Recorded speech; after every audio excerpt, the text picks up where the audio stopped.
Good afternoon and welcome to Match of the Day live from Highfield Road, Coventry, the home of the Sky Blues. And this afternoon, as they come out to play Arsenal in a Barclays League First Division game, we welcome them and Arsenal too. Arsenal, in some people's minds, perhaps the only team with a realistic chance to overhaul Liverpool, but who need to pull up their own performances a notch or two in order to mount a positive challenge. Coventry, in trying to improve on last season's performances, have found that although money might buy a player or two, injuries can just as well redress the balance, and they're struggling. So a game of ifs and buts, but before I ask Trevor to assess it here are the results of this morning's matches. Division 1, Tottenham 0, Charlton 1. A bit of a shock there, I must say. A Charlton goal scored 8 minutes from the end by David Campbell, and giving Charlton their first away win of the season, but they still remain bottom. It was Spurs' second successive feat under Terry Venables, and the goal coming up now, it did it. And that's a goal that might cause an argument or two later on. Well, we'll have a full report of that match at half-time. In the second division, Crystal Palace beat Sheffield United 2-1, and they move menacingly into fourth place with a game in hand. A result from the World Club Championship, FC Porto 2, Penarol of Uruguay 1. And that match went to extra time and was played in a blizzard in Tokyo, but no blizzard here at Highfield Road this afternoon, Trevor. Not yet anyway, Jim, no. It'll be an interesting game, and I think a bit of a shock with Spurs, but I'm going to risk putting a curse on Arsenal as well, because I think although they had a bit of a hiccup against Watford and Southampton a couple of weeks ago, they won against Sheffield Wednesday, and I feel if they are going to mount a challenge to Liverpool, they really do have to come to places such as Coventry and get the 3 points. Well, I'm going to stick with Coventry this afternoon. Didn't expect anything else. The cameras are going to inspire them again, as they did at Wembley. But let's have a look at the Coventry team first. Yes, well, the defence is beginning to settle down a bit now. Familiar names there, but number 4, Dean Emerson, perhaps viewers back home wouldn't have seen him. He's a left-sided player, ginger-haired, he'd be easy to pick up. And, of course, the number 10 there, a young striker, Steve Livingstone, great opportunity for him. Yeah. The one that interests me is Trevor Peake. He's had a nasty season for injuries, a pulled hamstring muscle. They gave him 6 weeks because of his age to get it right, but it went again. Big strain on him this afternoon. But he's a player who came from non-league. He's got personality, is a leader of men, and I think they've missed him more at the back than almost any. But up front, Cyril Regis, of course, is back again. Well, there's big Cyril, looking quite relaxed, but he's had hamstring trouble as well, and I pulled on myself a week ago, so I do know they take a little while to get over. He's been out 3 weeks, and a bit ironically, unfortunately, David Speedy, who would have partnered him today, also did his hamstring away to Portsmouth last week. So big Cyril have a big responsibility, but he is a real bludgeoning striker who could cause problems for Arsenal, no doubt. Well, the Arsenal team, let's take a look at that now. Well, as you can see, really one name missing, Paul Davis, I think a very significant player for them, and Martin Hayes comes in at number 8 to replace him. I think Martin Hayes will play wide on the left, and Kevin Richardson will just move inside along Stevie Williams. Well, the one that interests me, Alan Smith there, as highly priced striker. All the pressure seems to be on those players today. If they don't score goals, their confidence is reduced. And he hasn't scored as many for Arsenal as he was for Leicester. But I think that he has pedigree and class. I think he'll make them and take them. And like Aldridge at Liverpool, in the end, he'll settle down and do the job that he was brought for. That's right. I think one of those lads he'd probably be hoping will be David Rocastle there. Will be David Rocastle. There he is on the smile. I don't know if you reckon we just mentioned his name. He's given us a good smile there, isn't he, there? But he certainly is a good provider. Does get a few goals down the right-hand side of midfield. And I'm sure if there are 1 or 2 injuries between now and the summer, Bobby Robson might well have penciled his name as a possible sort of entry into the full squad. Well, that's there, the teams. There's a very excited crowd out there. Plenty of them turned up despite the television. So let's now join Barry Davis for his commentary. Well, we've checked the 2 teams. Let's check the 3rd team on the park this afternoon. That's how the referee and linesman justifiably see themselves. The referee, Trelford Mills from Barnsley. The 2 linesmen, Dennis Palmer and Frank Pardo. Coventry with 2 young mascots this afternoon, Ian Weberley, the fair-haired lad, and Lee Jones. And for Arsenal, Stephen Lord, who's a little older than the other 2. Kelly Sansom, the captain of Arsenal, and Brian Kilcline of Coventry City, who've had to use 5 different captains this season. Such has been their problems with injuries.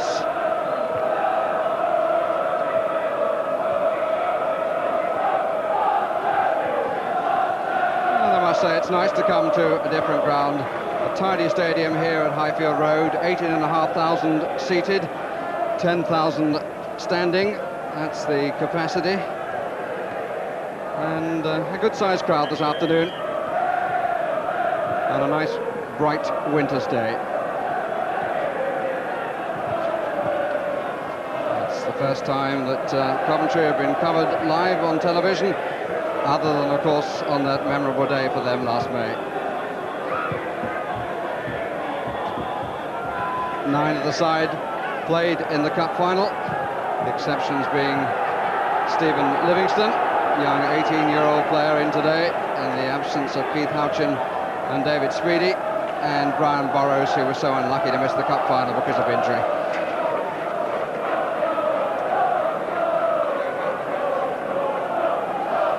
As usual, good support for Arsenal. They have a good travel club. And for different reasons, both sides in need of the 3 points. Coventry a little bit too close to the relegation area for comfort. And there's Cyril Regis to get the game underway.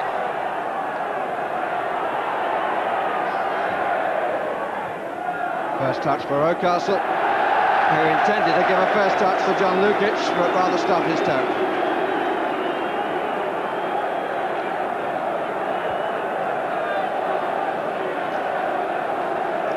Klein makes his first move forward. There he is, marked by David O'Leary, the 2 fives together. David Bennett in the middle, being marked by Michael Thomas. Regis doing a lot of running, and Smith has come back with him. In the end, Livingston had got the header. It's Martin Hayes and Perry Groves, the two were contesting each other for the place last season. Free kick against Peak.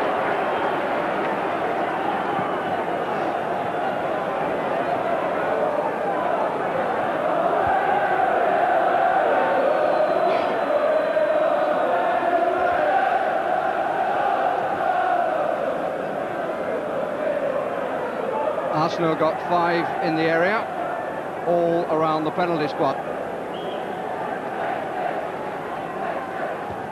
Williams takes and doesn't find a head. Wasn't too far away from Adams first and Smith second.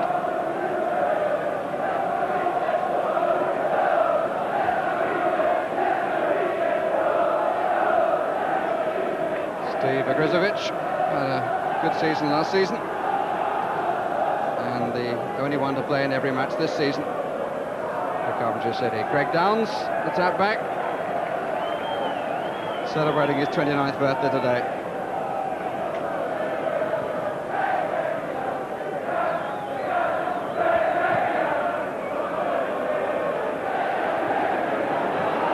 Livingston.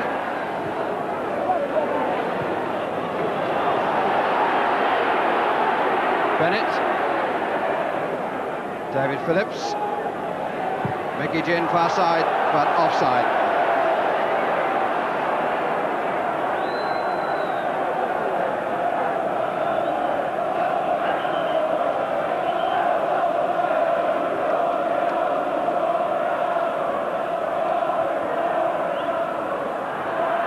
Thomas. Well, he'll hope to make better passes than that this afternoon.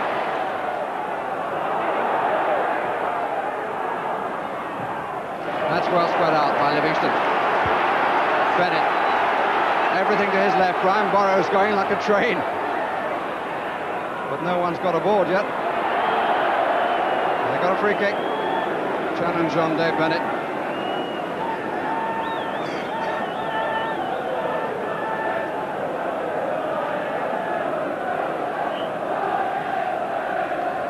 Line up again. Regis wants it dropped in short. Livingston rather got knocked off the ball. Stand his ground a bit better than that. Offside against Regis.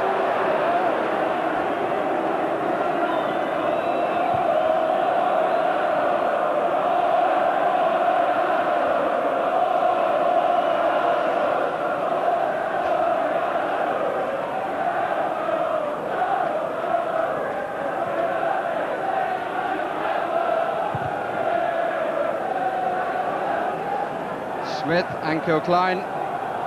No danger there. Mickey Ginn. He was caught a bit by Michael Thomas then, but just the throw given. Ginn a bit disappointed. It was Ginn who came into the Coventry starting lineup at Wembley as a result of the injury to Burrows, and it has to be said, had an excellent match.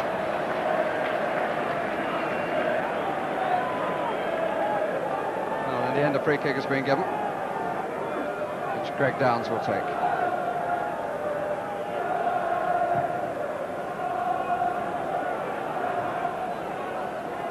Phillips, Emerson in strongly.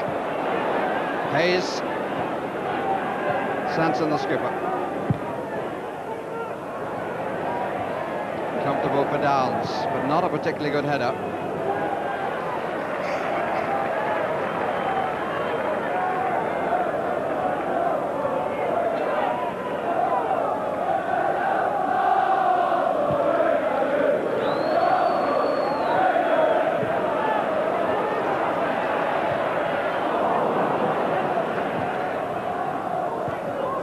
Groves.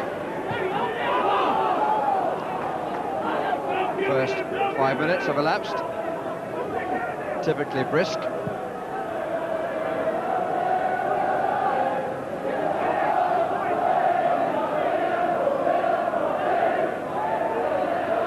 That's Kilcline's. About 15 yards gained.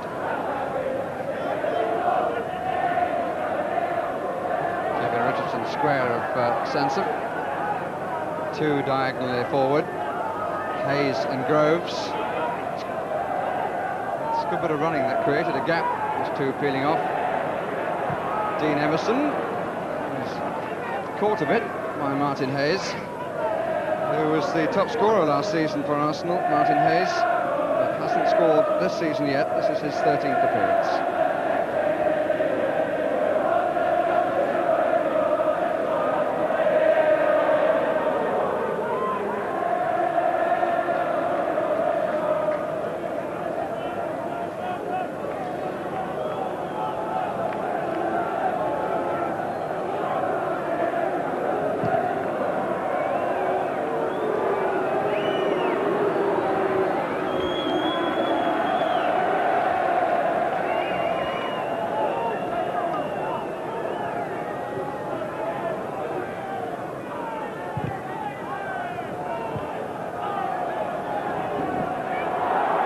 Groves came off peak.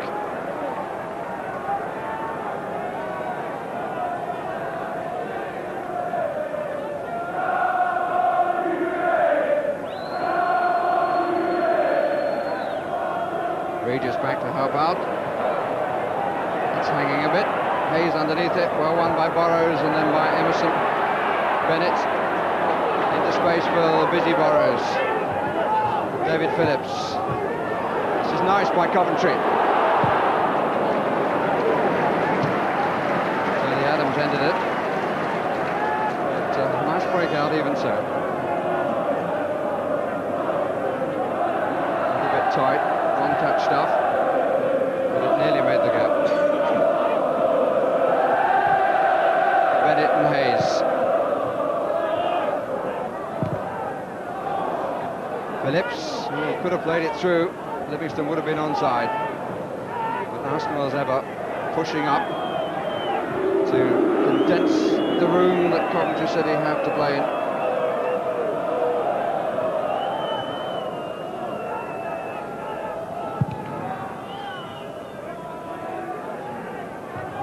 Downs is well played by Burrows. Got to do it again. Oh, he committed himself then, and the free kick rightly given.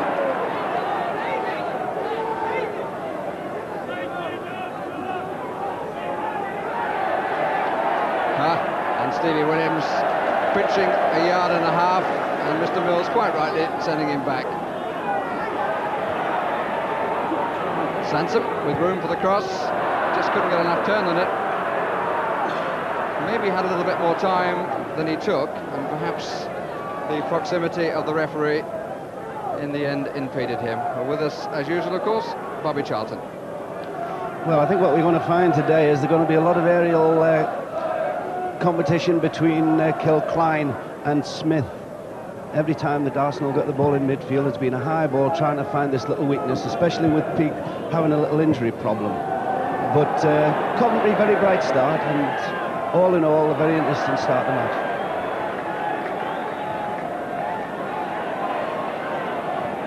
I think Williams will have a big bearing. If anything, he is the most creative player on the field, as opposed to that Coventry, very young, inexperienced. Someone like young Dean Emerson, a very good mark, you know, but at the same time not one of the great distributors in the game, but nevertheless very interesting contrast between the two midfields.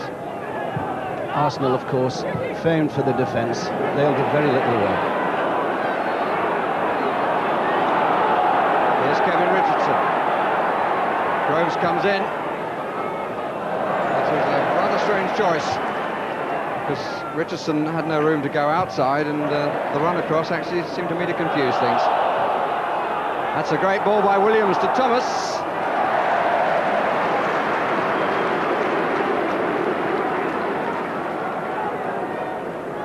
It's amazing, really, how Williams had time to stop and listen to what Bobby Charlton had just said about him.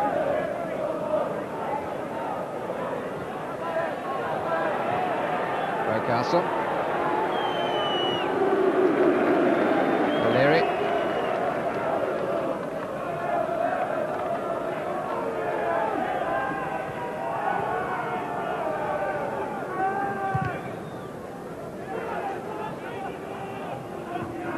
Kilcline. Williams. Bennett. Everything to his left. Phillips making a run in the inside left position, out to the right side. But having to hold it, as Bennett held it. And decisions have to be made quickly to beat Arsenal's attempt to force a player offside. It was a good run then by Phillips, and if Bennett had played the ball down the line, Coventry might have been more successful than they were. There are the back players moving up. Sanson, Adams, O'Leary and Thomas reading from bottom to top, and Lukic behind them. Bennett.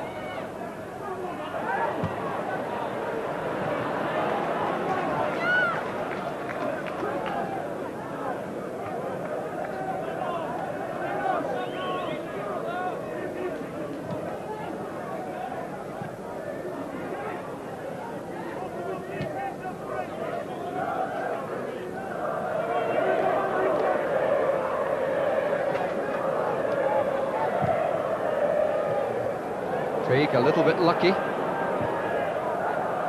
Smith, stretched by Kilcline, good turn by Alan Smith. Thomas, Arsenal applying a bit of pressure here, and one or two mistakes coming from Coventry players. Williams cross, Smith coming in, good header by Kilcline, away by Emerson.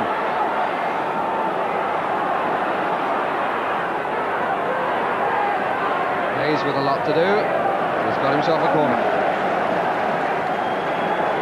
Coventry need to steady down a little bit.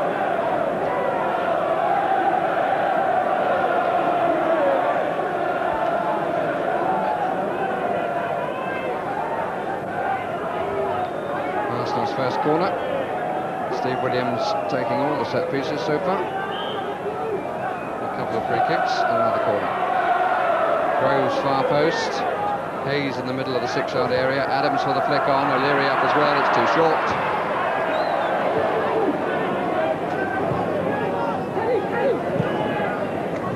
Sanson and by Richardson. Groves has Rocastle down the line, number 7. Great space when he shouldn't have been allowed to.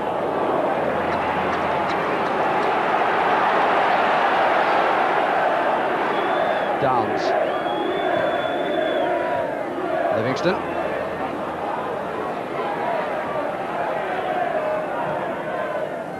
Livingston again.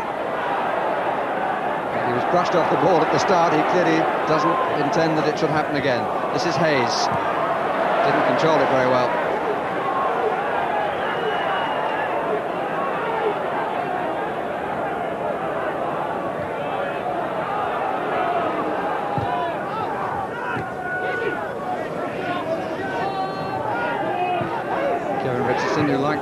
playing in the centre of midfield. That's the greater responsibility today in the absence of Paul Davis. His problem is a groin strain.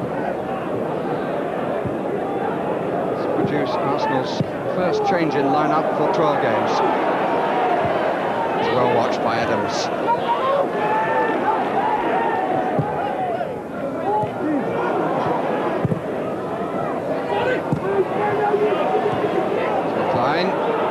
Whisked away. Got a man over here, Arsenal, either way. Groves.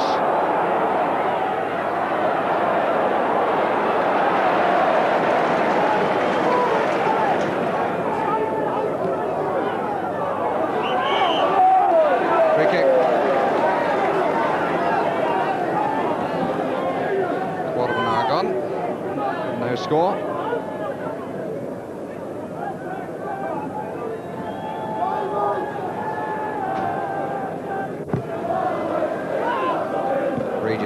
Bennett.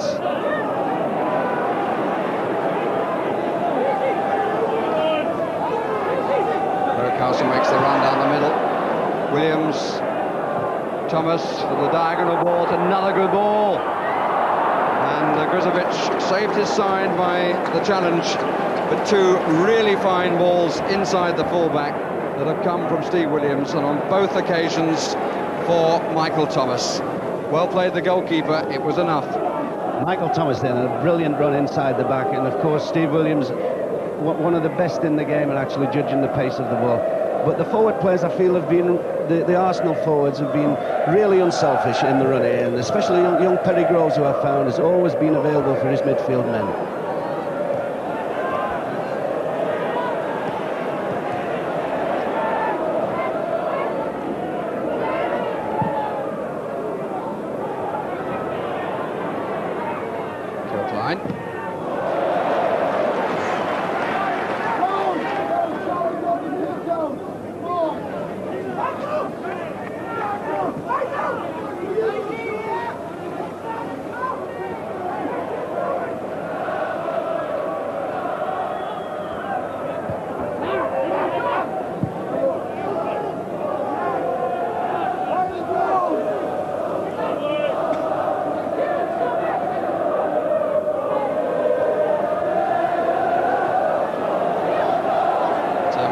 Downs.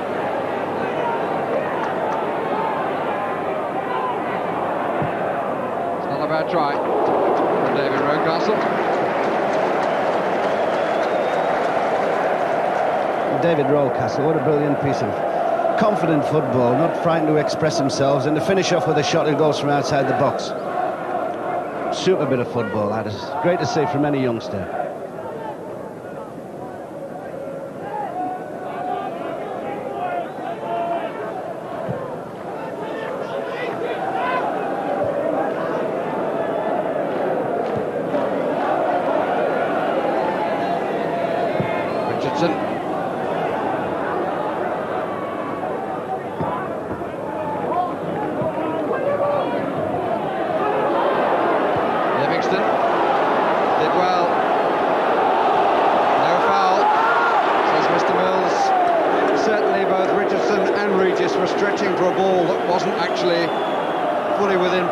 And I think the referee called it absolutely right.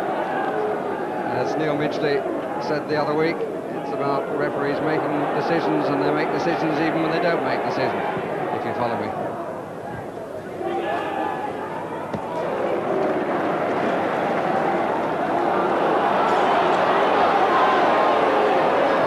Neil Midgley, I should remind you, was the man in charge of the FA Cup final when Coventry won against Tottenham last May. Bennett. Phillips. Coventry, though, playing at a stretch, whereas Arsenal, as yet, are playing a little bit within themselves.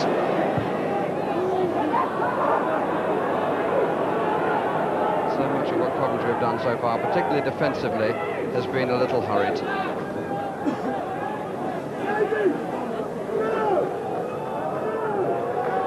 They had 6 restaurants on the go before the match. Good to see the staff can come out to watch the football afterwards. Regis Livingston. Regis in the middle, Gin far side. Up comes Greg Downs, this is Gin. 4 Coventry players in the 18-yard area. Got a bit of a deflection, I think. No, goal kicks was the referee. Even so, that will lift the crowd. Those with the sky blue favours.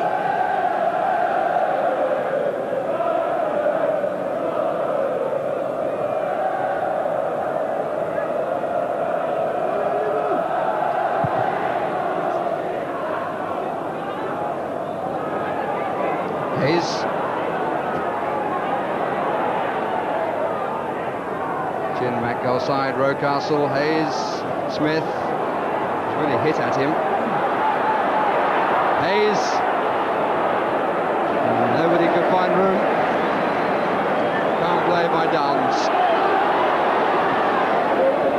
Still no goals, and 20 minutes gone.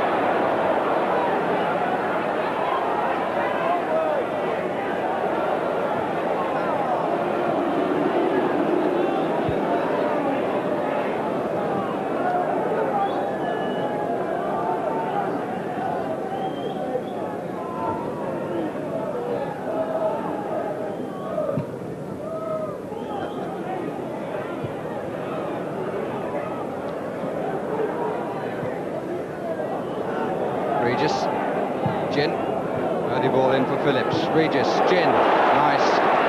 2 against 2 in the middle. That's a better cross, Bennett. Good stretch by Sansom. Oh, what a lovely touch by Williams.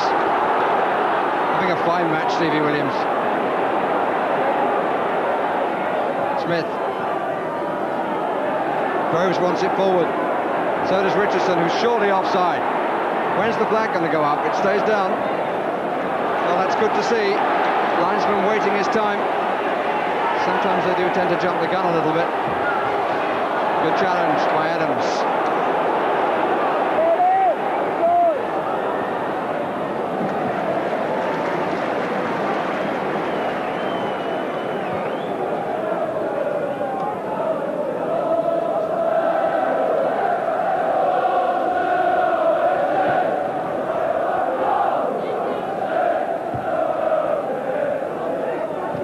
Smith, Hayes.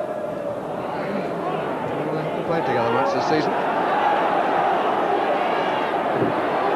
Regis. That's one way of making the pass. O'Leary. Oh, he checked.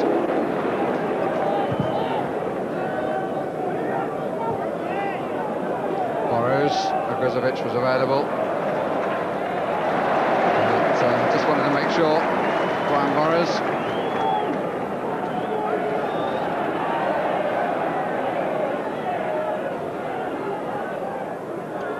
We've reached the halfway point of the first half.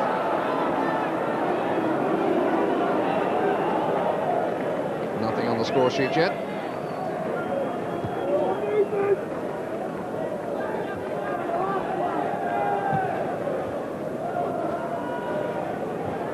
Thomas and Gin. Rocastle and Gin. Rocastle, that's nice. Smith, they've got a man over if he can find him, but he couldn't. The man over was at the bottom of the picture there. Hayes.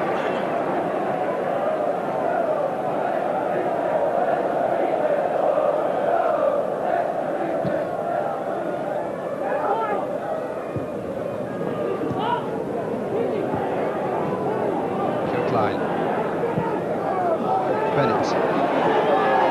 Not yet a force. Offside.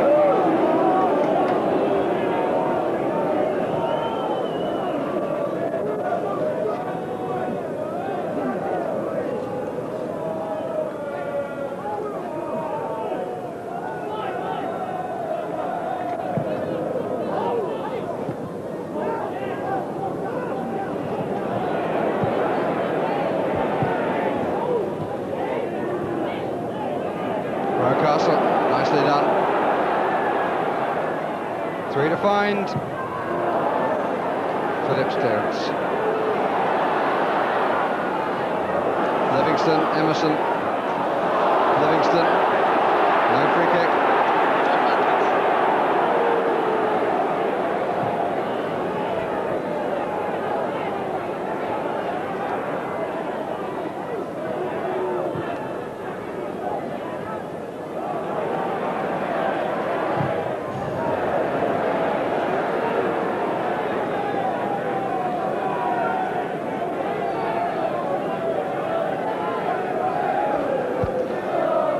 After this first half hour, it's quite obvious, you know, that Steve Williams and Rocastle on the right-hand side of the field creating all sorts of problems from Coventry. Much more awareness in the play. They seem to have that little bit of extra time to have a look round before actually delivering the ball.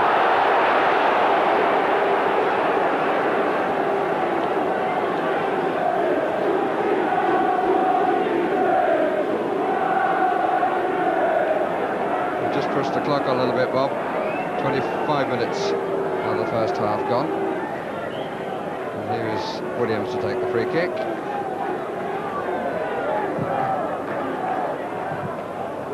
Bennett.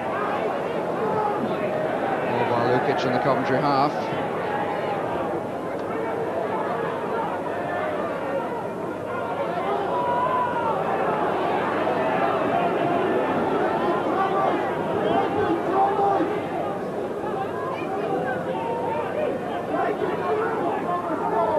Peak.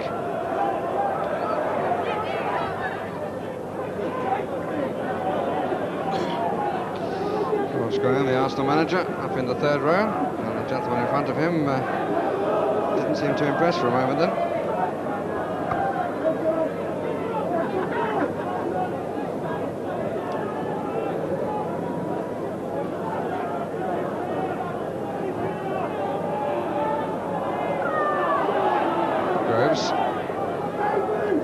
Sansom. A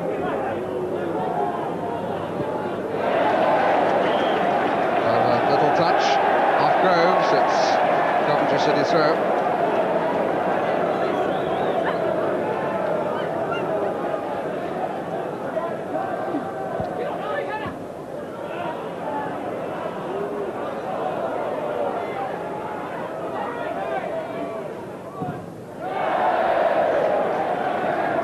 More than a little touch.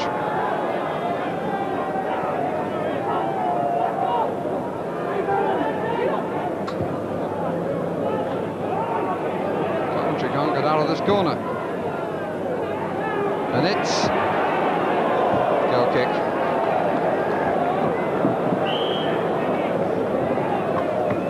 And, one injured party, and I think it's Trevor Peake. Certainly had a rough time with injuries this season. Trevor Peake.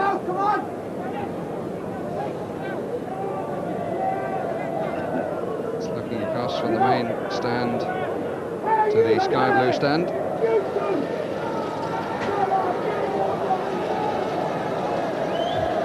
I think if anything serious has happened to Trevor Peake, it's going to put Coventry in quite a lot of trouble, actually. They actually need his awareness. He's a good player, reads the game well, tidies up when anyone else makes a mistake, and one of the reasons why they did particularly well last year in the FA Cup. It would appear actually that he's going to get up, and it isn't too serious. But I must admit though that Coventry haven't spent a lot of time in the Arsenal half over this last 10 to 15 minutes, and they've been under a big strain. I must admit also, though, that there's no goals in at the moment. While it's like that, the game is still perfectly poised. But Arsenal is certainly in the ascendancy. Trevor Peake still obviously fitting the dog. It's only his second game back. He and Phil Klein have only played together on 7 occasions before today this season. And they were the rock on which Coventry City were built last season.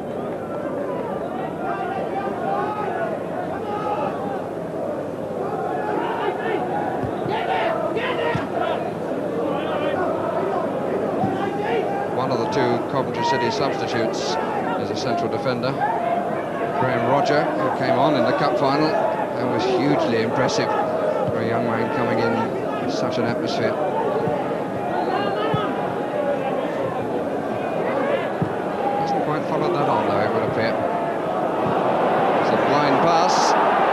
Here's Smith. Down just enough to hold him up. Richardson, good strike.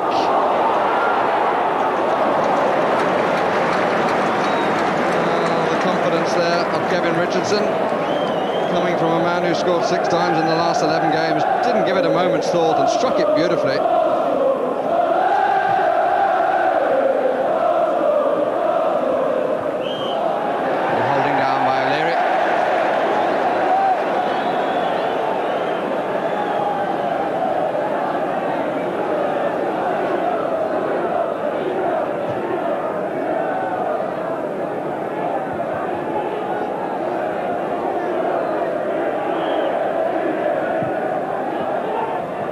Klein.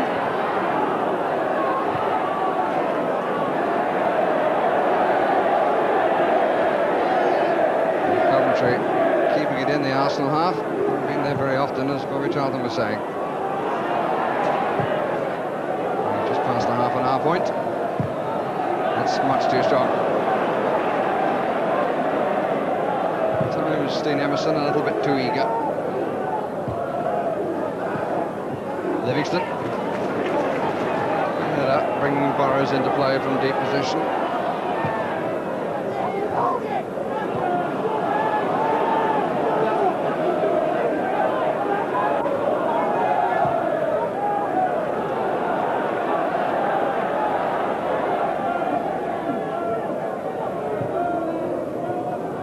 Groves. Peak for company.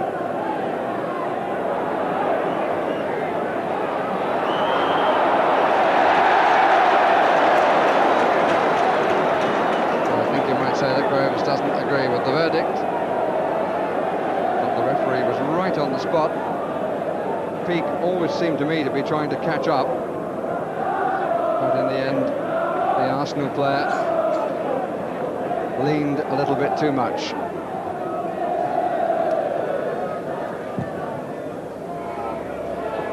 O'Leary, difficult one, Regis!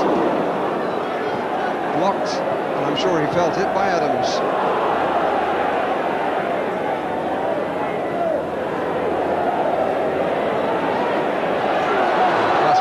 Decision from Williams. Phillips, Bennett outside to the right. Phillips tries to beat the offside trap on his own, and may well have done. Still in play, Gin. What a good piece of play by David Phillips. Emerson, referee trying to play the advantage. Bennett. Referee looks at the linesman and doesn't give it, and nobody complains.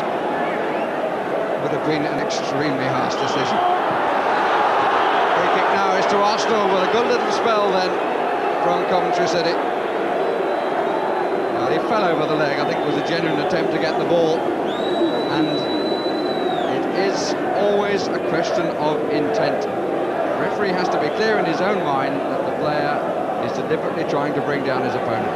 If he thinks the challenge for the ball is a correct one, or an attempted correct one, no penalty should be given. Here's Kilcline.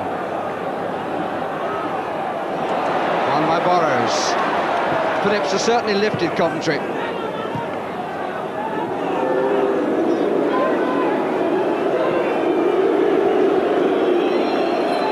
It really is the way to beat the offside trap.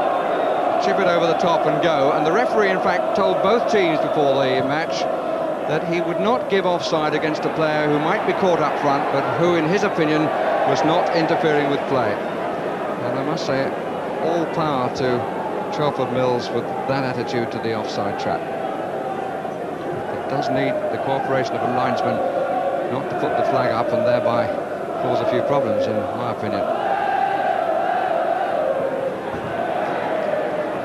Yes, I'm not sure that all the managers in the First Division would quite agree with either the referee or what I've just said, but I think the public would by and large.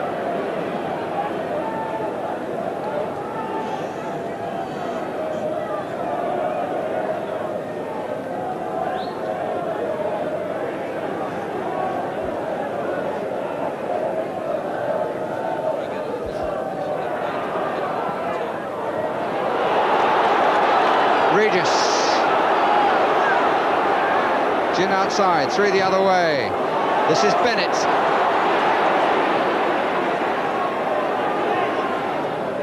Phillips. Curler again.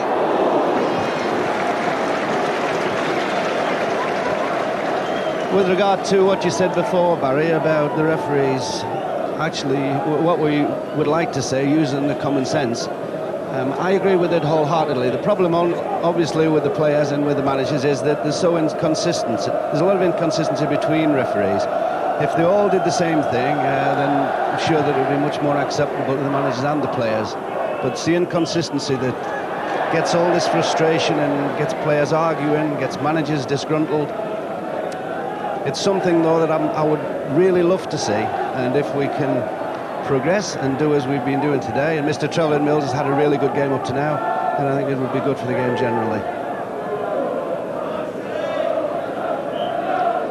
In this particular game, we're a little under 10 minutes away from half-time. Free kick against Gint.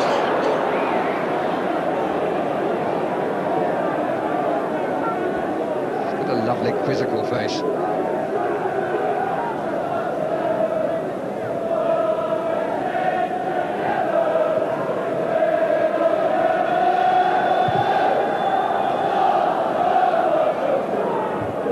Peak, Williams.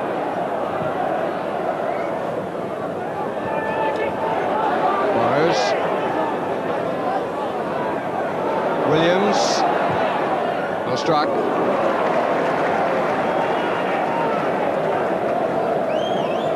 In some ways that was too well struck. If it had bounced in front of Grizovic, it would have given him more trouble. Hayes.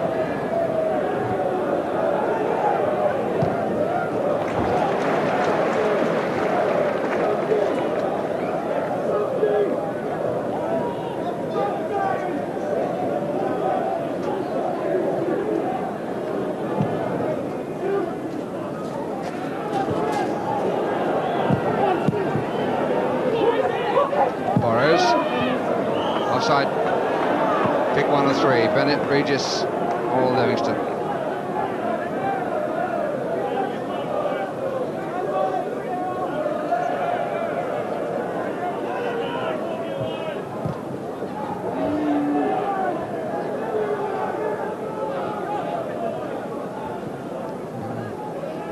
Look at the congestion around the centre circle. Now the defenders back off. One by Smith. Emerson.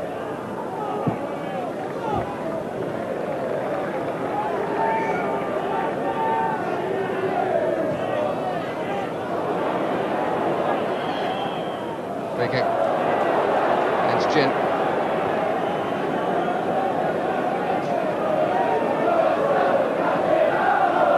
Richardson to take it. 6-7 Arsenal players in attacking positions. Goalkeeper comes for it, makes it look very easy. Does help a bit when you're 6'4".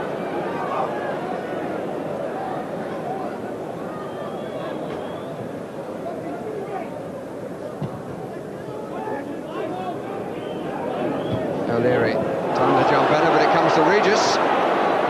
Gin, he who hesitates.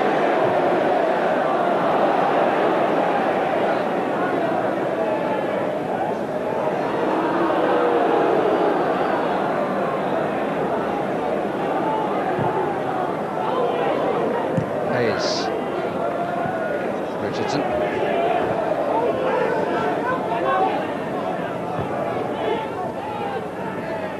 It's good play by Groves. Bennett has done a good job too.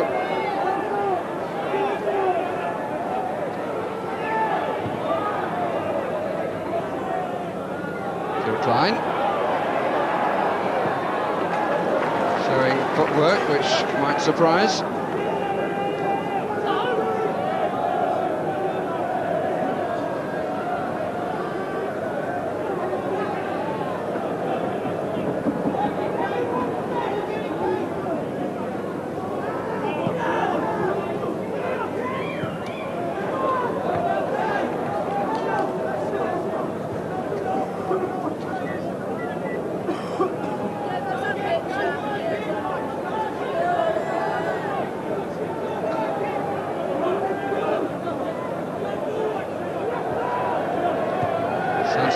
thoughtful with his throw-ins this afternoon.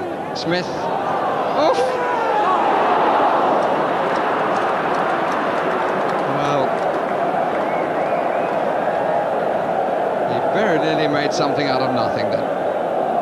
Took it well, wasn't challenged, it was a little quick turn and a quick poke.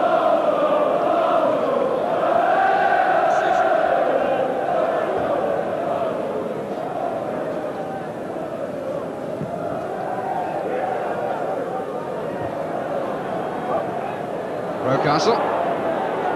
Rose had to pull back, otherwise he would have been offside.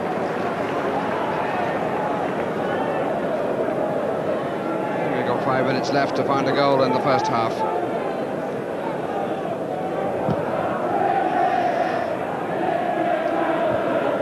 This was once famously said by a television executive: any match can be improved by a goal.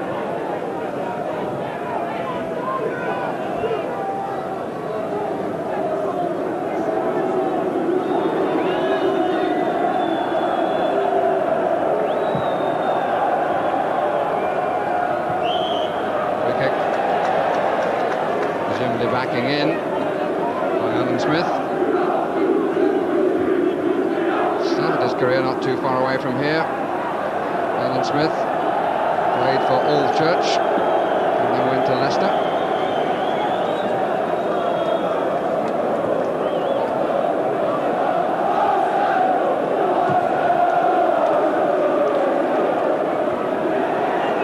Sansom.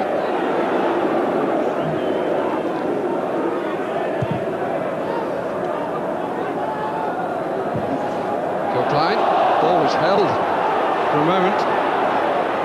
Smith, Downs very eager and very cool in the end.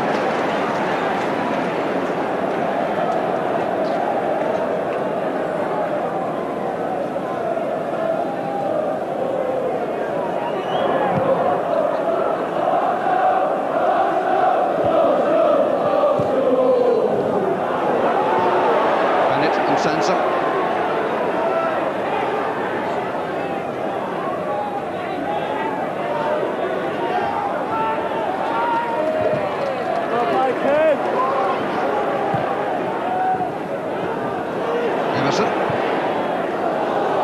Williams not looking quite so good there in a defensive frame of mind.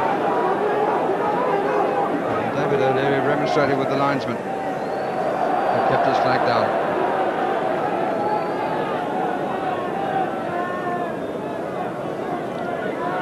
Well, we've had a little bit of a pause in the excitement here.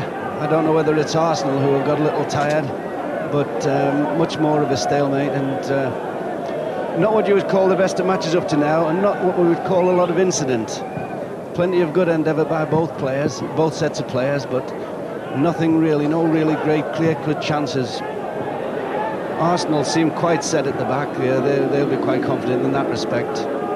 But I would think that Coventry have to really just up it a little, because if they don't, I can't see them winning this match.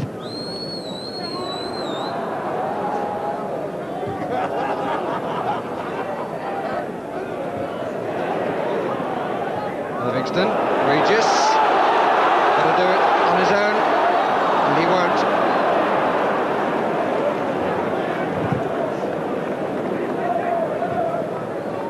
Phillips, much more time. Rocastle, Phillips. That's better play for the Welshman. Good challenge by Rocastle.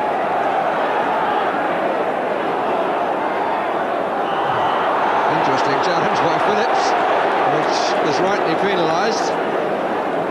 Invited Perry Groves to carry him for a moment.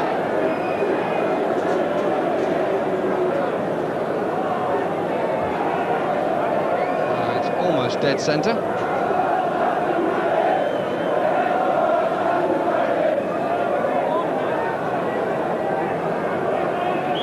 Williams just to the right of Richardson, who with a little touch could change the angle.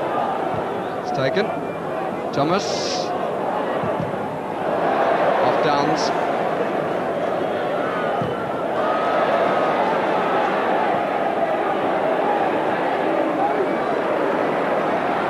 O'Leary.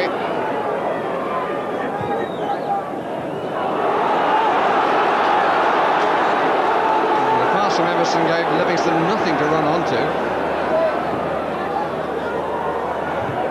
Only when they wanted a bit of pace then, pass didn't offer it at all.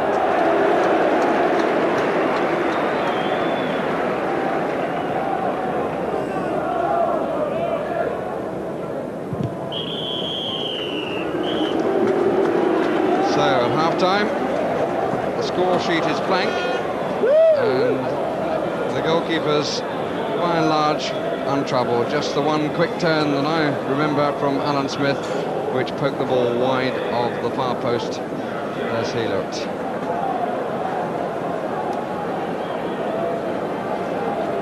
Well, this is the sort of half-time where those of us involved really try and earn our money. First of all, let me bring some excitement to the occasion by telling you that Nottingham Forest are leading 1-0 against Queen's Park Rangers in their Barclays League First Division game. Both of those, of course, involved in the championship race. So that's to Forest advantage. Trevor, a word from you on this game this afternoon so far? Just one word. No, I think Arsenal, a typical performance, really, Jim. I mean, you know, when you see them play away from home, they push up, they harass teams, and really Coventry, 10 games without a win, are really lacking that one thing which most sides do in those circumstances, composure. You know, they don't seem happy on the ball and they quickly pass it, trying to give it to somebody else rather than take the initiative themselves, and really in midfield in particular, that's where they're struggling. Arsenal obviously pressurising them in a way that's a tribute in some ways to their manager, George Graham. It makes them so difficult to play against.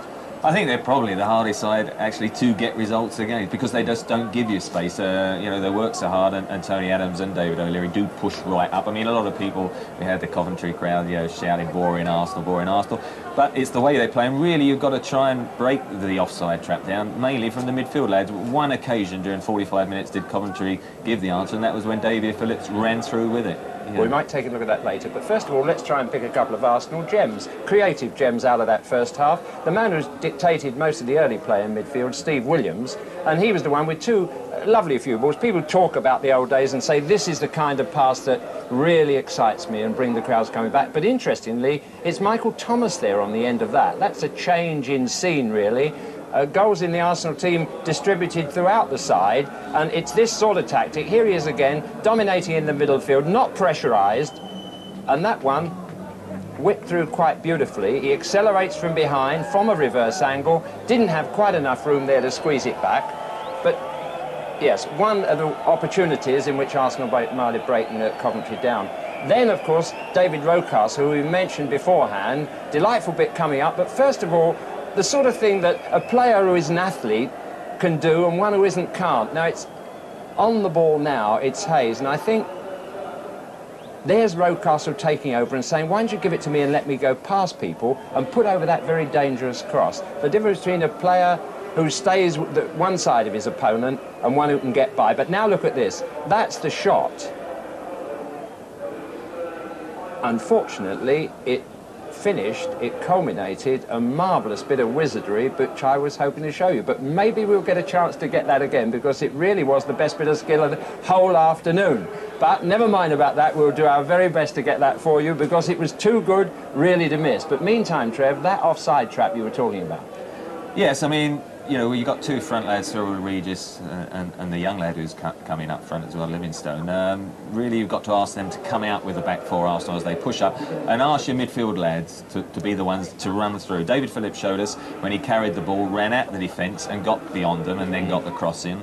But that is really the one occasion, or else somebody get it out wide, and again the midfield lad runs through, timing their run, but making sure the front two come out. Otherwise, you're going to have problems. And really, I mean, John Lukic hasn't been troubled at all. No, well, let's hope he is in the second half, but there wasn't trouble at White Hart Lane this morning. That's for Spurs, at least, under Terry Venables for his second match. They lost the match 1-0, and here are the highlights of that game coming up now. After a home defeat by Championship leaders Liverpool in his first game in charge, Terry Venables was entitled to a smile of optimism before his new team took on bottom-of-the-table Charlton. And an early run and shot by Chris Waddle back in the Spurs side after a long layoff seemed to justify that optimism. Waddle's flair has obviously been badly missed in Spurs' dreadful run of 9 games without a win. But no sooner had Waddle's shot flown wide when Charlton's impressive young number 11, Paul Mortimer, produced a solo run of his own, one which caused the retreating Spurs defenders too much concern for comfort. Charlton, who've not won away all season, never looked second best though, and they came closest to scoring in the first half following a corner which Spurs struggled to clear. And when the ball was played back in, Paul Williams' brilliant shot on the turn brought an equally magnificent save from Tony Parks. Steve Thompson's head sets up the chance for Williams, but Parks' agility and fingertips are enough to divert the ball onto the post.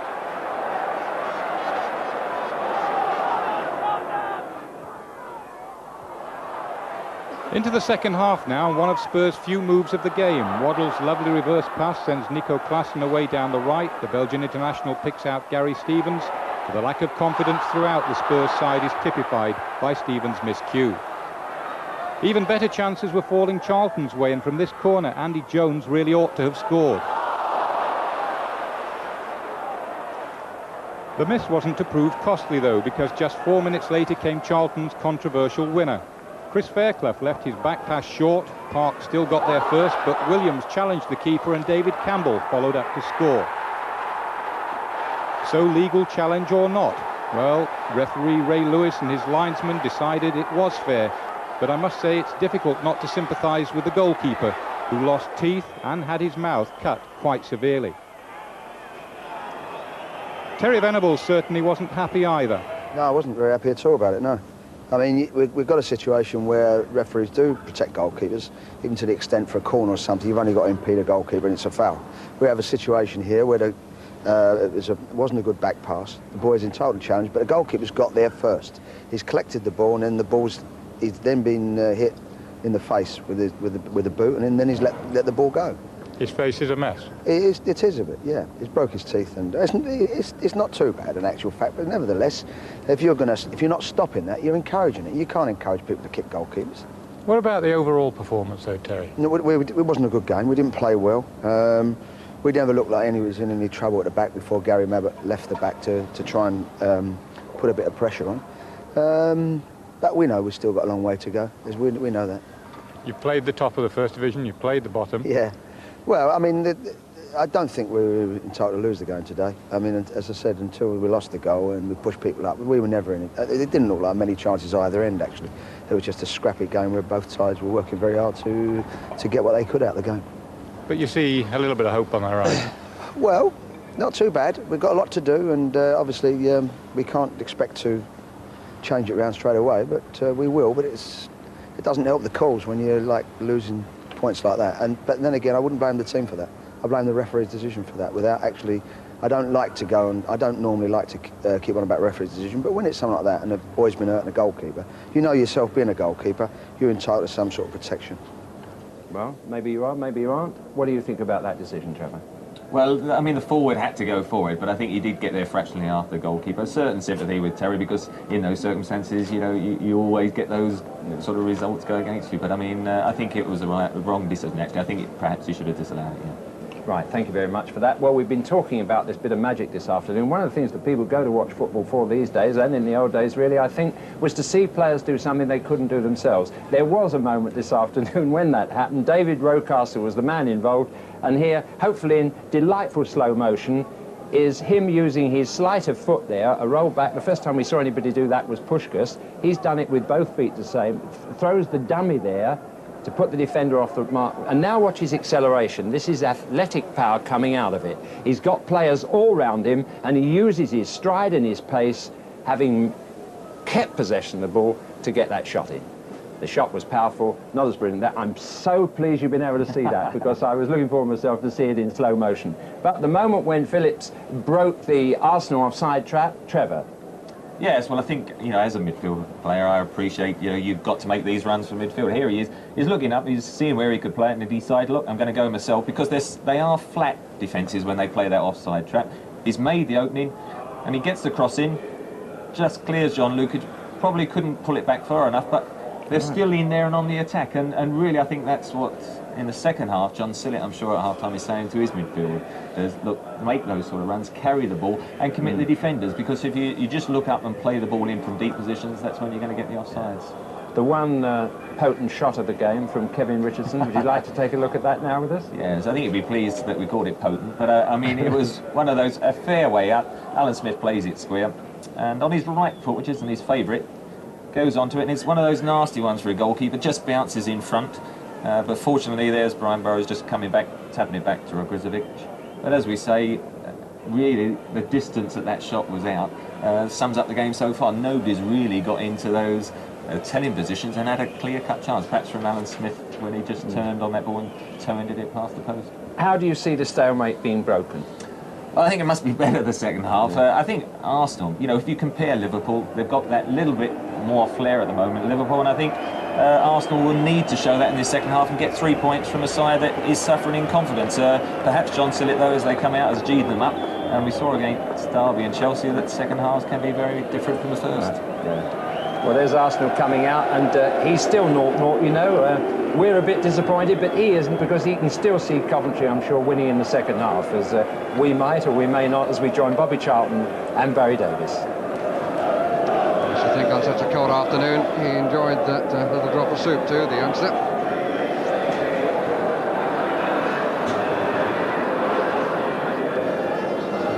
It's just the top of the grandstand here, which is slightly unusual fluting.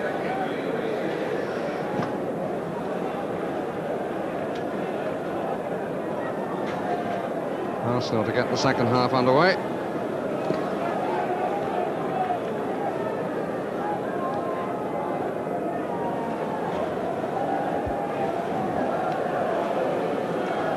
Coventry have drawn their last 4 games, the last 2 are scoreless, and before that 6 consecutive defeats. Arsenal got back to winning ways last weekend against Sheffield Wednesday after losing 2 on the trot. The end of their magnificent run of 14 wins.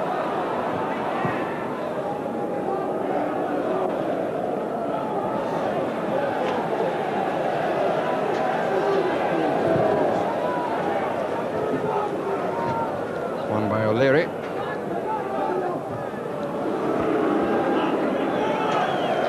And George Graham has come down to the bench alongside his number 2, Theo Foley. Gary Lewin, the physio.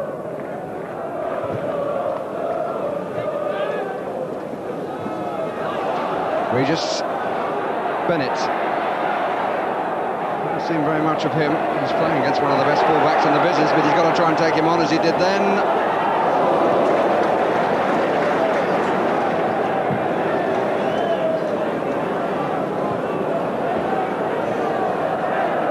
Smith will appreciate rather better clearances than that one. Bennett. Phillips. On Livingston. A dangerous foot from Emerson. But here's Mickey Ginn. No, says the referee.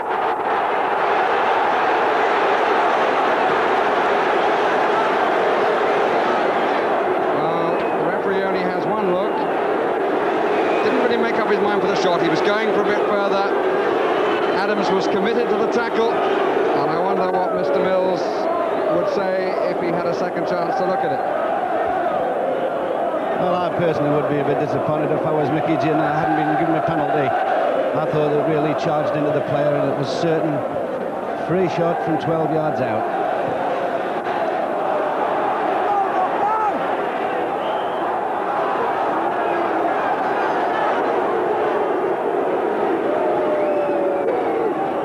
That's an occasion when the referee needs help from the linesman. The linesman had the best view in the ground then, and presumably decided it was not a penalty.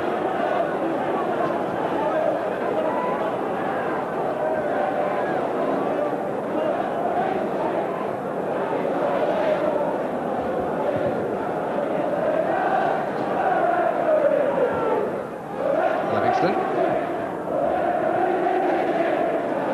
Kurtline.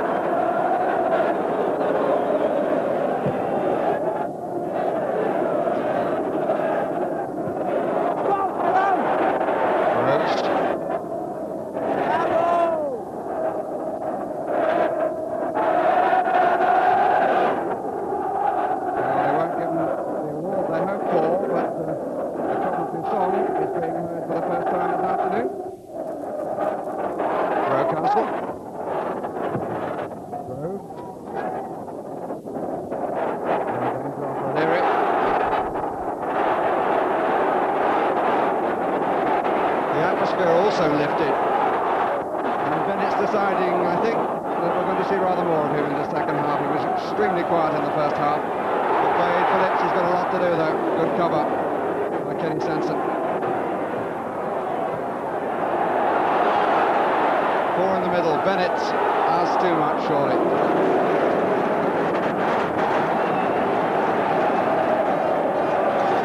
John Sillett's obviously had a word with him. There's much more sparkle about Coventry this time, and we've got much more of a football match too.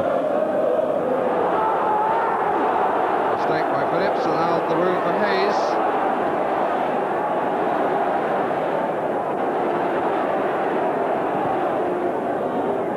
Smith.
To take rather more time than he's taking at the moment. Here's Regis, so it should have been.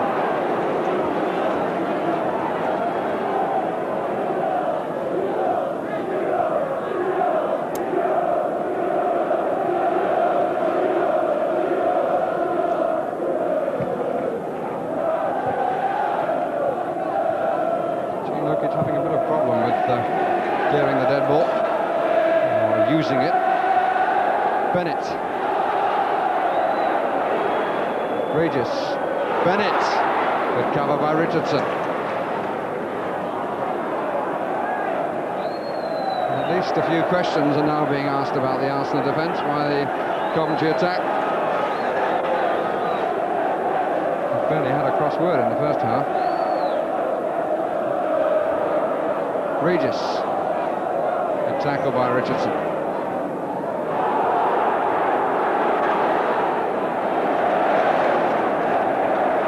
Throw.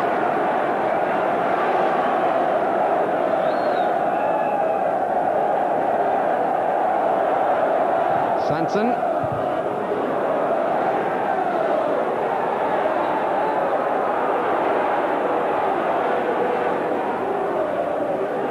That's not the place to hold on to it, surely.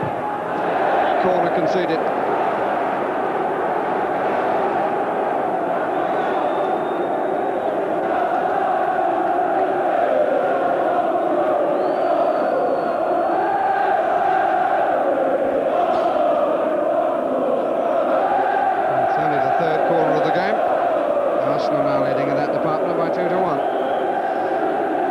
Christmas to you too.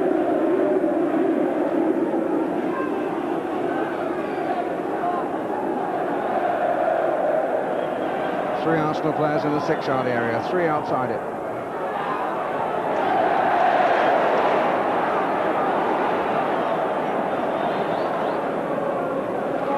Cross ball either from a dead ball or in open play has yet to trouble Ogrizovic.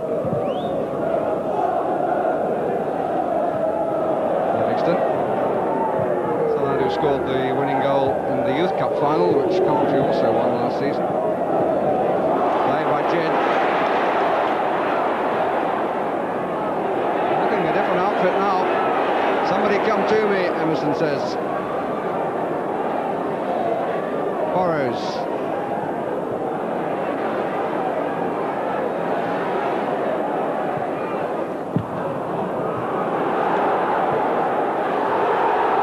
Smith and Ogrizovic score, as you like.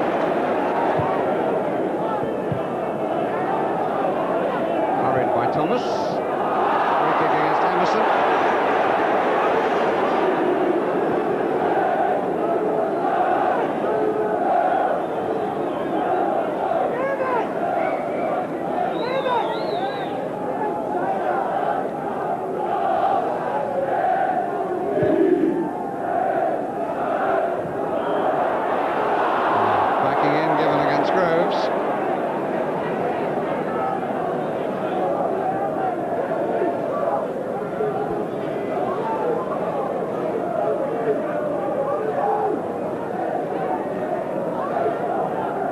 Interesting early evening sky.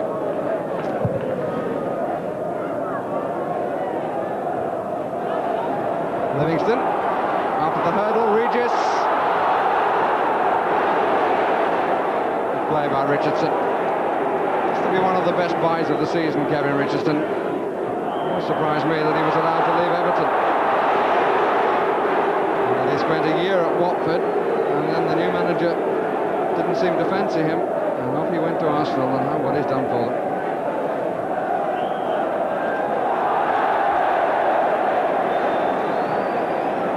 Well, we've had 10 minutes of the second half, and I think, Bobby, we've woken up from our slumbers. Yes, it's a real football match now. The Coventry midfield much nearer to the forward players now, and they're not so strung out. That's putting that little bit of extra pressure on the Arsenal defenders, who are hurrying more than they have done the whole of the game. Dave Bennett on the right-hand side of the field, a good player, capable of getting past his defender, has caused problems. And also little Jin, who has the ball here now, looking a lot more positive. Downs. Jin. Corner. Fear for handball, but certainly couldn't have been given. Jin. Oh, they're queuing up to head it. It's all over the place then. It was Sanson who made the original error. It's a corner.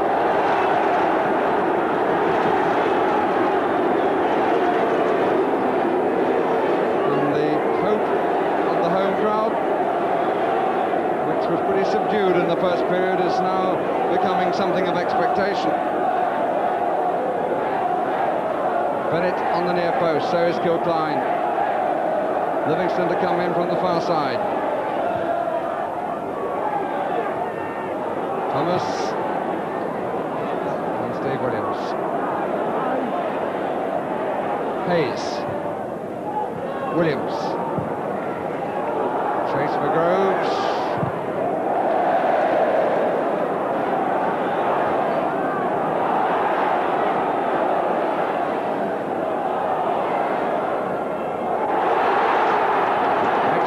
By Bennett.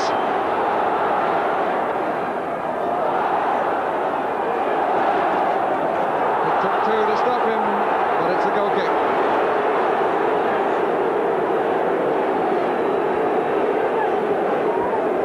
It's rather strange, but every time I've seen Coventry City playing in important matches, I remember they played Tottenham last year and they had a really good win against Liverpool a couple of years ago. It always seems to have been when they've been playing down to this end. I don't know if it's because it's going towards the bulk of their support, but they're certainly much more confident this second half, much more decisive. And I think Cyril Regis might well have given them the lead there. Good goalkeeping by Lucic, just kept him out. Pushed by Downs. Got the worst of it, actually.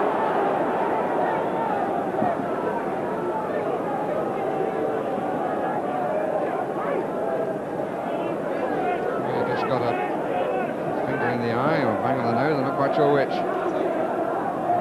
Neither the sort of present you expect on your birthday.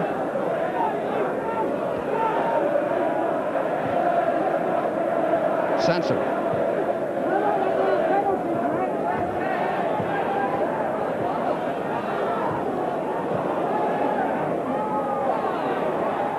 Rocastle. Kept it in amazingly. No, he didn't. Slightly late whistle.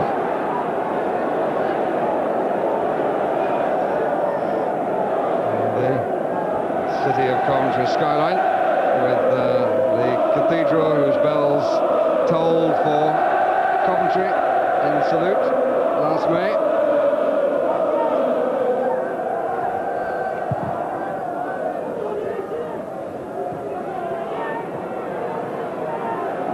Adams.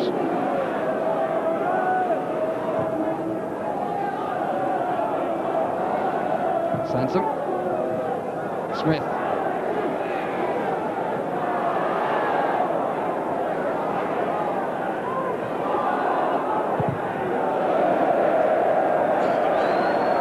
Really the onus on the team lying second in the championship to reply in kind to lift their game.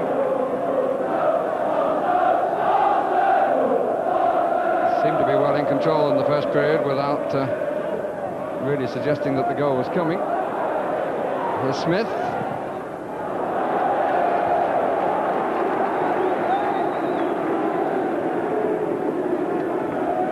It's a real opportunity for George Graham's side, with Liverpool dropping 2 points yesterday from being 2-2 against Southampton at the Dell. Half an hour of this match remaining. Guzovic again.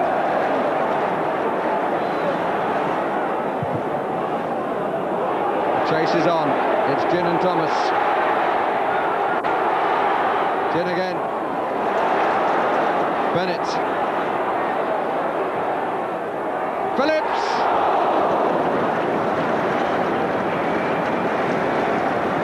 A lot of twist of the neck, but in truth he didn't get that much power. It was quite comfortable for Lukic. Got his body all behind it. And so the long clearance then, and the pace of Ginn, and Arsenal in a little spot of bother.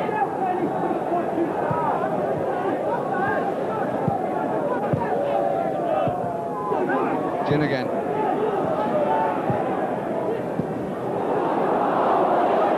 Now, says the referee, which surprises Adams. Surprised me too. Bennett. Just onside.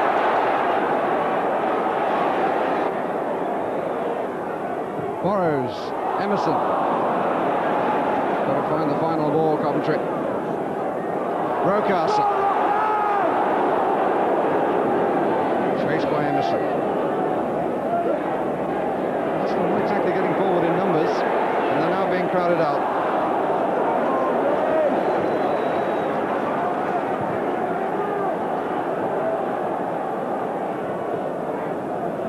Both the Arsenal substitutes warming up down in front of us, which suggests that George Graham is not entirely happy with the way his team is playing.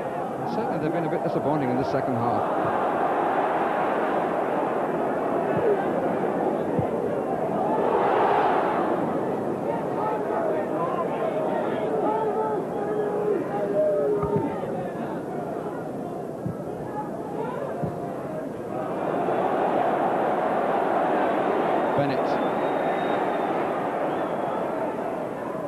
Arsenal won't mind if he goes across the line. That's nice though for Livingston. No, it's not. Offside against Phillips.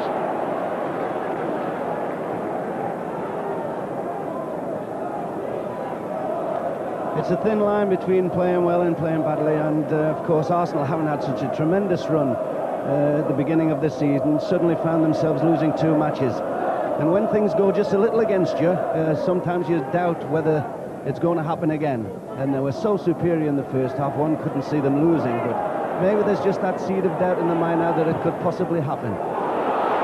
Trace for Regis. Good play by O'Leary. Free kick against Sir Regis.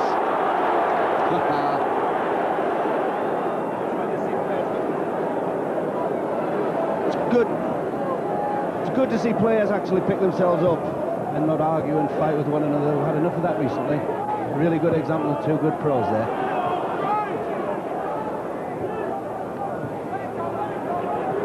Downs. Use of the chest by Livingston. Bennett. Borrows wants to get forward much more than in the first half. Coventry offering width and a bit of individualism, which is helping the team.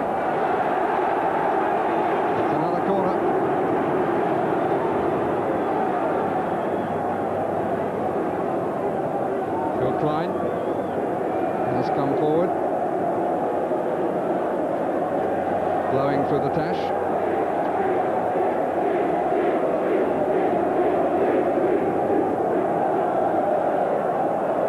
Gin has gone across to take it. Only Bennett in the 6-yard area. 3 to run from deeper.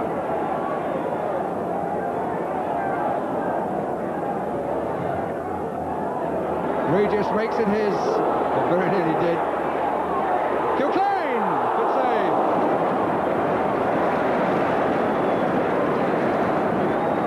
Though Regis didn't win that ball, he caused enough problems, and Kilclane coming up on the far side. It's a good stop, good clutch.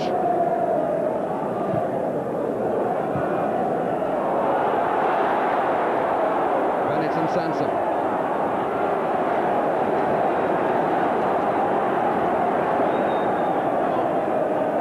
No.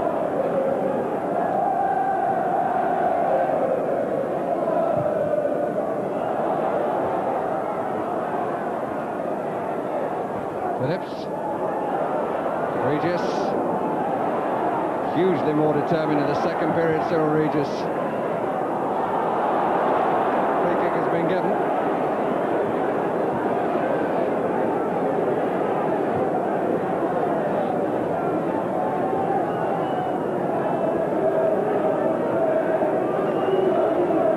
Changes that have come over the Coventry side in the second period, it's all quite straightforward. They've got width, they've got pace down both flanks, and they've got a centre forward who's reminding us that he's actually on the field.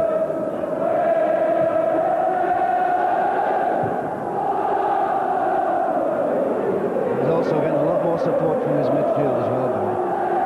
But it's interesting to see some of the Arsenal players looking across for direction to the coach's box.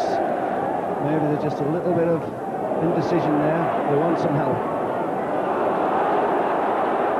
Livingston and O'Leary. First attempt to trap, doesn't work, but the head did. Gin, look at that for determination.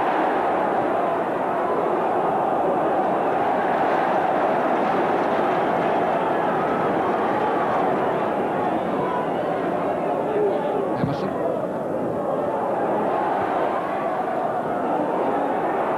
Michael Thomas. Hurried clearance. Phillips. Richardson. Determination from Gavin Richardson.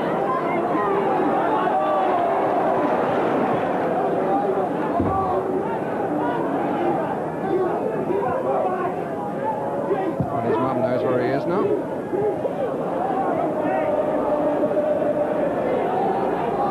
Richardson. Smith. He's up to help. Corner. No, goal kick.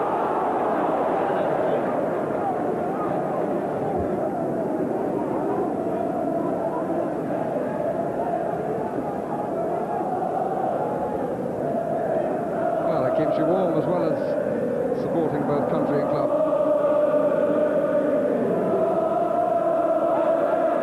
You won't need a hat for Christmas. Halfway through the second half, 0-0 the score, but the football considerably brighter.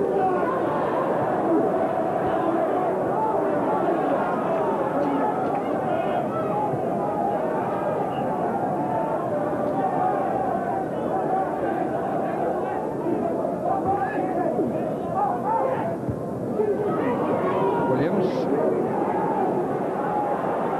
Rather quiet of late.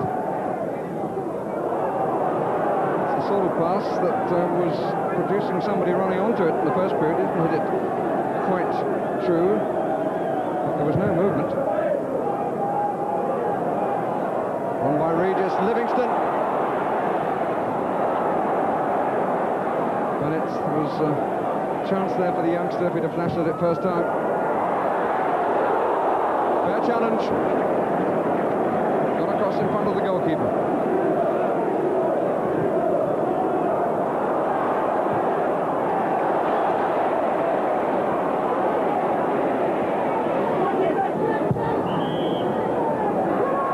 Free kick. Challenge by Michael Thomas on Michael Gin.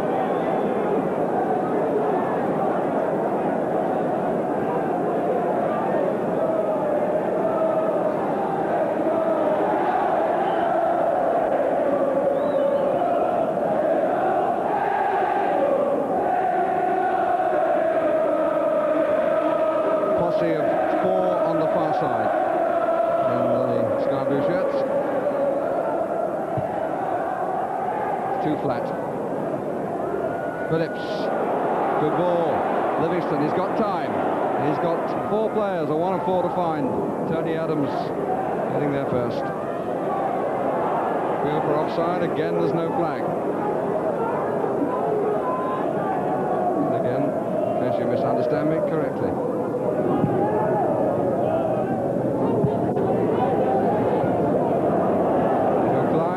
Lost it for a moment, Groves.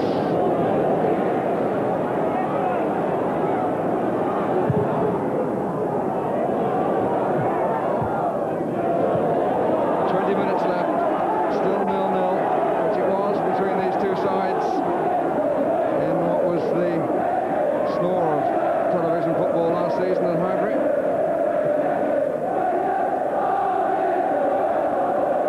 Downs, nicely awaited. Regis, well pressurised by Thomas.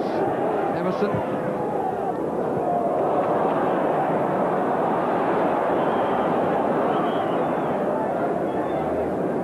Bennett was screaming for the ball from Phillips out on the far side of the field. If they'd have spotted him completely on his own, Kenny Sampson had been pulled inside. Didn't spot him, so the chance was gone.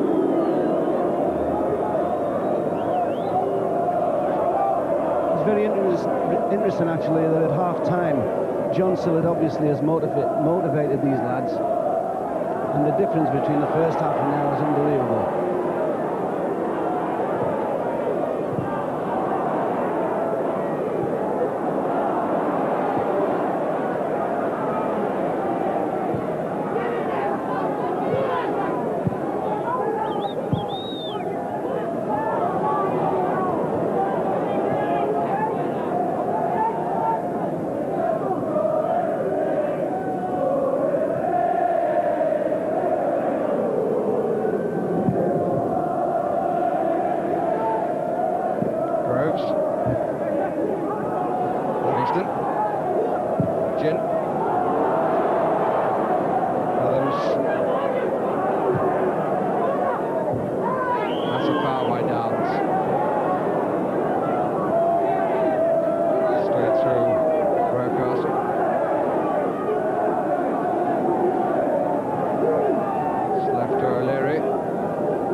Livingston.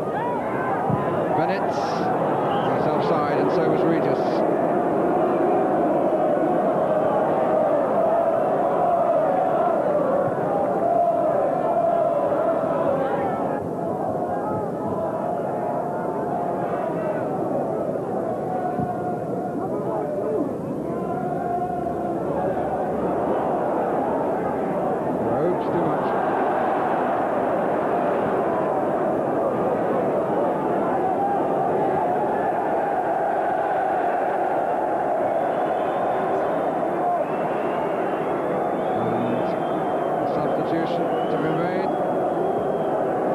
Arsenal. It's Paul Merson who's coming on. And Martin Hayes will be disappointed that he is the man to be called off, because he's really struggled to keep a place in the side this season. But last weekend, Paul Merson came on against Sheffield Wednesday, scored the first goal of his senior career and turned the game. He's got 15 minutes to repeat the performance.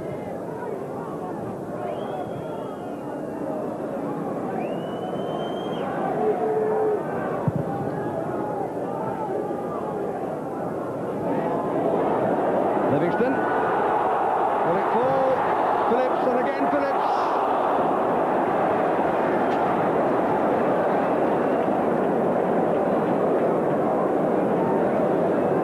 On by Regis, the head in evidence again. Livingston, one attempt as blocked, comes again for Phillips. And the goalkeeper followed the line of the ball all the way in that attack.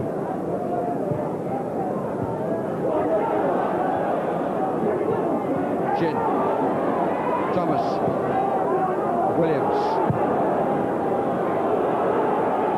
Borrows has got to be careful, covered it well. Good play though, teasing cross ball.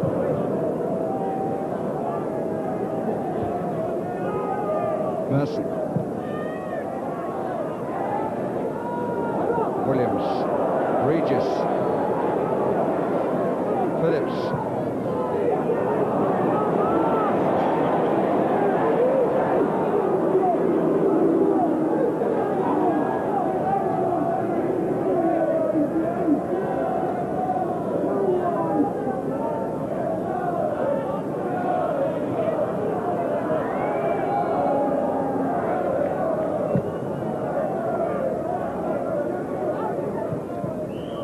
Push by Kilcline. Ball curled away from him.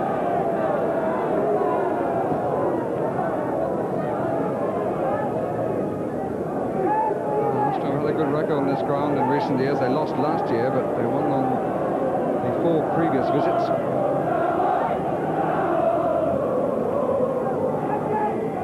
Williams. Could have been held by Merson. He's in such a hurry all the time.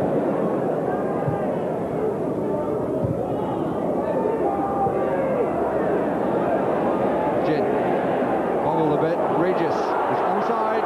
Adams. Away by Thomas. No question in my mind about the shirt pulling that went on in that. Thomas again. Rocastle. Gin.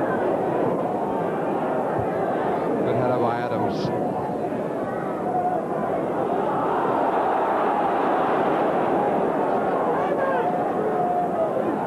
Good advantage by the referee. That's a little bit frantic out there at the moment. Easy for him to give bad decisions, but he's letting the game flow, and it's more exciting for it. Cyril Regis in particular in the air has opened up lots and lots of possibilities for Coventry City now. Merson. Smith. Richardson.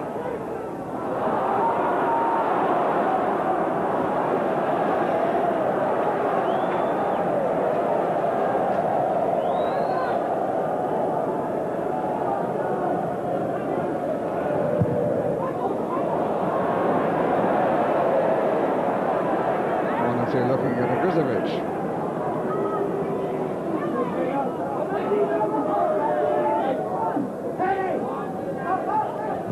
Newcastle. Groves and Downs. Kilcline across. Saves the corner.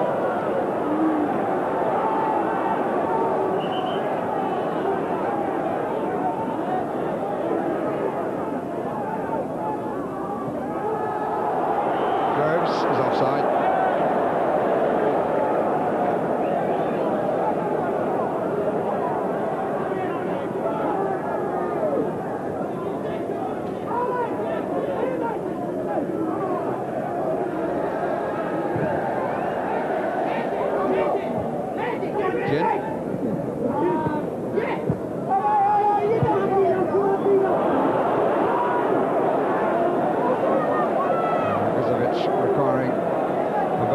clearance. He had one long clearance earlier in the half, which caused some difficulty to Arsenal. 10 minutes left. Gin. Still Gin. Still Gin. Regis. Now what this time? No. Bennett. It's kept in. Regis. No. Wide. Oh, what an extraordinary sequence. It was bombing all around there. Oh dear. And the best chance of the whole lot, Sir Regis pulled it wide with his header. The ball across to the far side. Dave Bennett managing actually to get it back.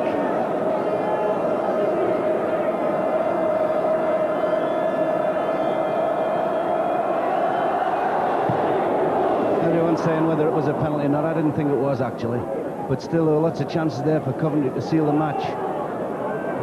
Lots of really good chances and exciting play. Good positive stuff.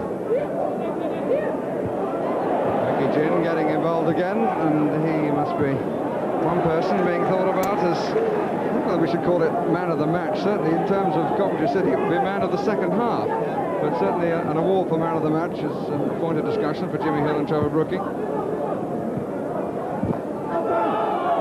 Don't be much if Coventry would have had a player in contention in the first 45 minutes.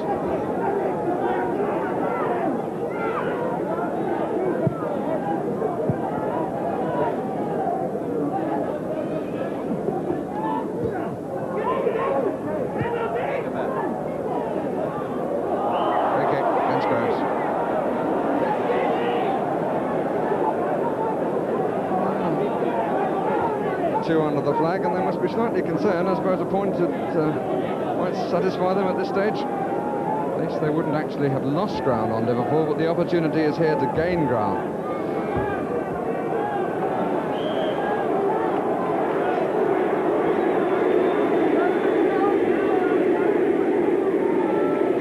Joe Klein. Gin.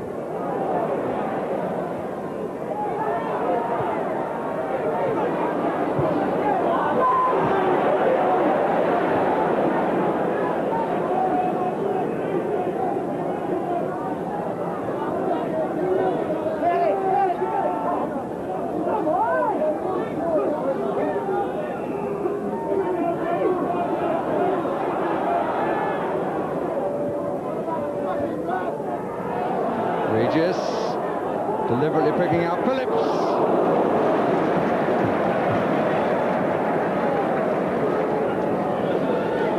Talking about the man of the match, it might well be Mickey Gin, but Dave Bennett certainly has given Kenny Sanson one of the worst matches that he's had for a very long time. He's the best left back in the country, and certainly has been seen to be quite ordinary this afternoon by Dave Bennett.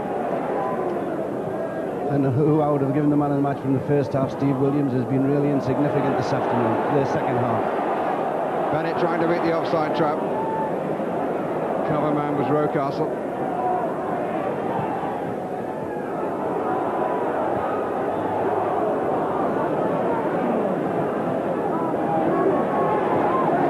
Whether Coventry are successful in their second half performance, we'll know shortly, but certainly they're given a few clues to other teams as to how to play against Arsenal's offside trap.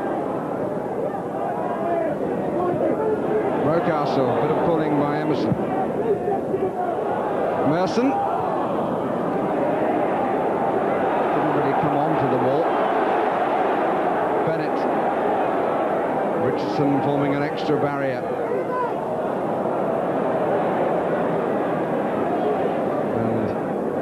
Call out a rush of blood to the head.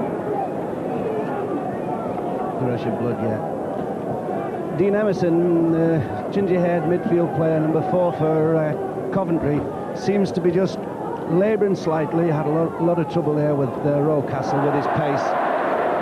He'll be glad really to see the final whistle. The fans don't want the final whistle, though. They want to see the win. Bennett.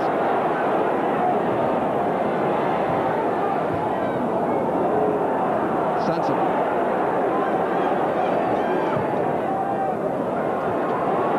Gin.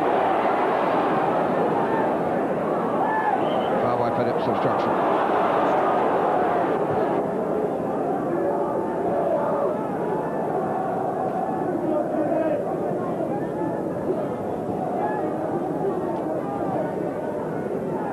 free kick. It's taken by David O'Leary. We move into the last 5 minutes of the match.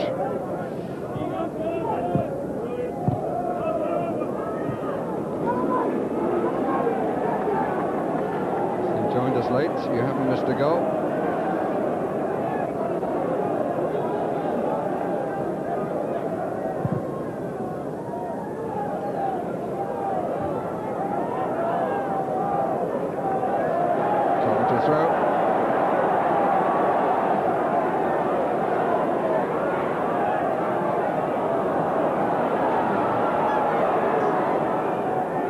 Regis, Burrows, Emerson. Flag stays down, which I must say I found surprising on that occasion.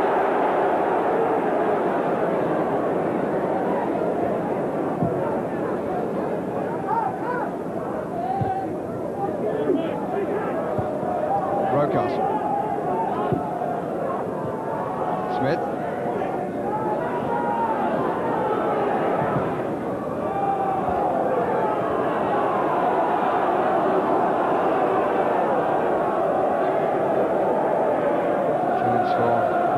To wind up a long one.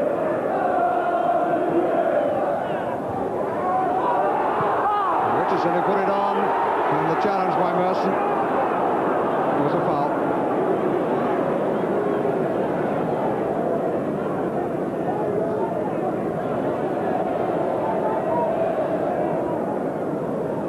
Seemed to take a little bit of time to come through the ball.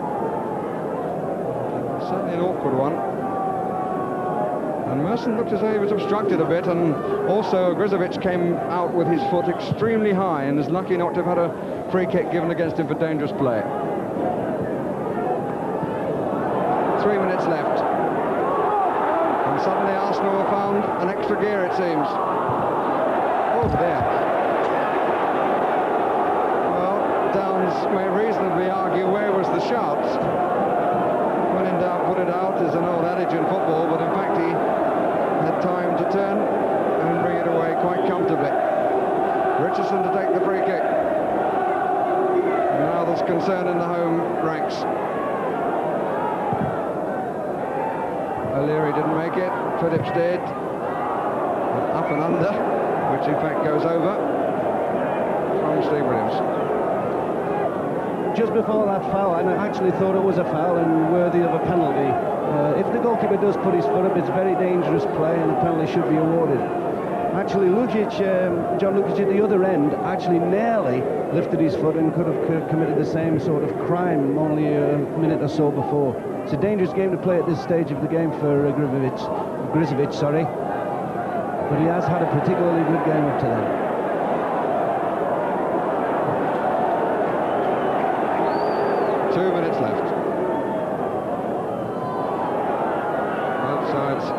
Looking for the 2 extra points. Cover by Peak. Oh, it's a corner. Arsenal sped. 2 central defenders coming forward. Another opportunity for rejoicing among those ranks of Arsenal supporters. And not the way this one has taken the cross ball. Head and shoulders quite literally above anybody who offered a threat.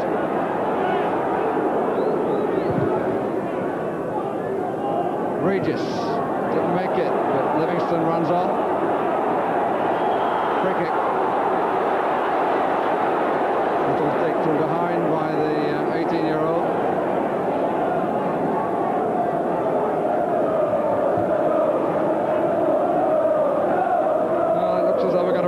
Baron Sunday. Only seconds remaining.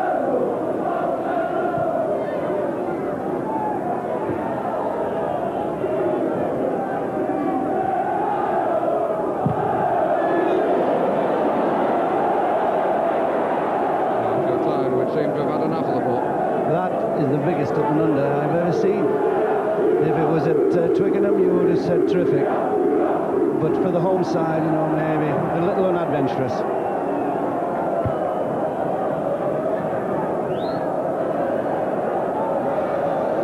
Mills, the referee, looking at his watch.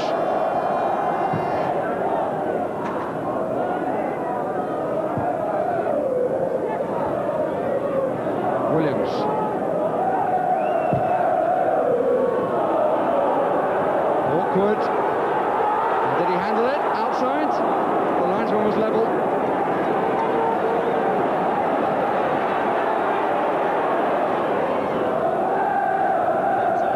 Very close indeed. And as we looked at that replay, the final whistle was blown.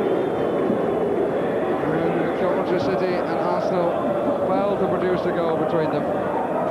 Certainly a better contest in the second half, and the main debating point will be about the penalty for the challenge by Adams on Gin, which the referee decided was not a penalty. So the final score, Coventry City 0, Arsenal 0.